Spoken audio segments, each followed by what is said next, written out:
La parole est à Monsieur Germain.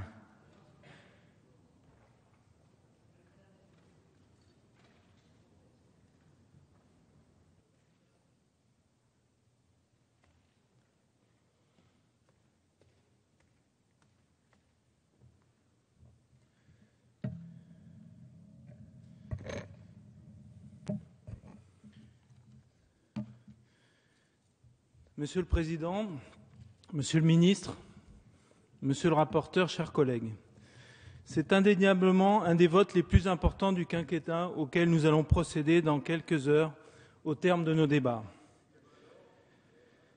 Notre pays s'apprête à engager un effort sans précédent et sans équivalent en faveur des entreprises de notre pays. Le gouvernement est engagé depuis mai dernier dans un combat sans merci contre le chômage. Ce sont les emplois d'avenir et les contrats de génération, avec dès 2013 250 000 contrats supplémentaires pour l'embauche de jeunes et le maintien dans l'emploi des seniors, qui sont les deux premières victimes du chômage dans notre pays. C'est la nouvelle stratégie de croissance européenne actée le 28 juin dernier à Bruxelles sous l'impulsion décisive de François Hollande. Sans croissance, il n'y aura pas de redressement durable de l'emploi dans notre pays. Si les effets du paquet de 120 milliards d'investissements sont encore à venir, les premiers résultats sont déjà là sur le flanc monétaire, et particulièrement pour la France. Jamais notre pays n'a emprunté à un taux d'intérêt aussi faible. N'en déplaise à M. Carrez, la baisse des taux d'emprunt d'État acquise depuis juin n'est pas tombée du ciel. C'est la validation de la stratégie voulue par le président de la République qui consiste à être aussi exigeant en matière de sérieux budgétaire que volontaire en matière de soutien à la croissance. Quant à l'agence Moody's à laquelle s'est référé M. Crétin tout à l'heure, comme tant d'autres de vos collègues de l'UMP, permettez-moi ce trait d'humour à cette heure avancée. À quoi bon pour vous écharper pour savoir si c'est M. Copé ou M. Fillon qui doit diriger l'UMP, si à la fin, celui qui dicte vos choix, c'est M. Moody's. Il faut d'ailleurs mesurer l'importance de cette détente monétaire. Elle représente en régime de croisière une économie pour la charge de la dette de 20 milliards d'euros. Oui, 20 milliards d'euros. Excusez du peu, c'est précisément le montant du crédit d'impôt dont nous discutons aujourd'hui. Crédit d'impôt dont la création est au cœur de ce collectif budgétaire et sur lequel je voudrais concentrer le reste de mon intervention. S'il est un diagnostic que nous partageons sur tous les bancs de cet hémicycle, c'est que notre pays souffre d'un déficit de compétitivité.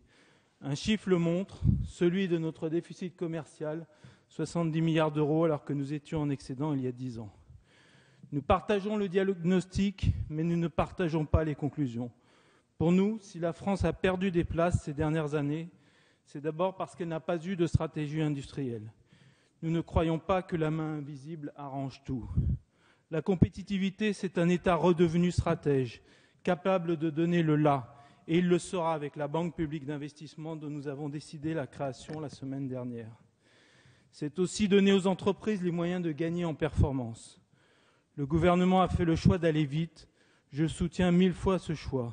3 mois de gagner, c'est peu à l'échelle d'un quinquennat, mais dans la compétition mondiale, dans un moment de flottement, dans un moment de basculement où l'effondrement peut arriver à tout moment comme cela s'est produit en Grèce, ces 3 mois sont décisifs. Le gouvernement a fait le choix d'un crédit d'impôt, je le partage.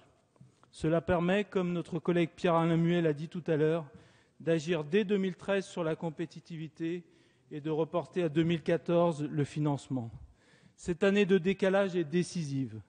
Elle écarte ce qui nous pendait au nez avec la TVA Sarkozy, un prétendu effet de souffle pour la compétitivité qui aurait soufflé la croissance et précipité le pays dans la récession.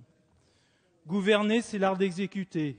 Ici, l'exécution, Monsieur le Ministre, doit être saluée pour l'intelligence et la pertinence économique de ce choix de calendrier. Enfin, je comprends l'objectif de simplicité qui est recherché, mais je lui préfère celui de souplesse. Si la compétitivité n'a pas grand-chose pour moi à voir avec le coût du travail, certaines entreprises devront mettre l'accent sur la recherche, d'autres sur l'innovation, d'autres encore sur la formation et le recrutement de compétences. Chaque entreprise doit pouvoir trouver chaussure à son pied. Dès lors, difficile de prévoir des critères comme il en existe pour le crédit d'impôt recherche. C'est la raison pour laquelle nous avons retenu une autre forme de donnant-donnant, nouvelle, le fléchage. C'est le sens des amendements que nous avons déposés en commission. Nous disons à quoi le crédit d'impôt peut servir: la recherche, l'innovation, la formation, le recrutement, la prospection de nouveaux marchés. C'est nos sous-amendements numéro 220 à l'amendement numéro 4 du gouvernement. Nous disons aussi à quoi il ne peut pas servir: aux dividendes et aux autres rémunérations. C'est le sous-amendement numéro 219. Nous voulons que ces dépenses soient fléchées, j'en terminerai par là, mais aussi qu'elles soient contrôlées. Nous ne souhaitons pas mettre un inspecteur des impôts derrière chaque entreprise. Ce n'est ni faisable ni souhaitable.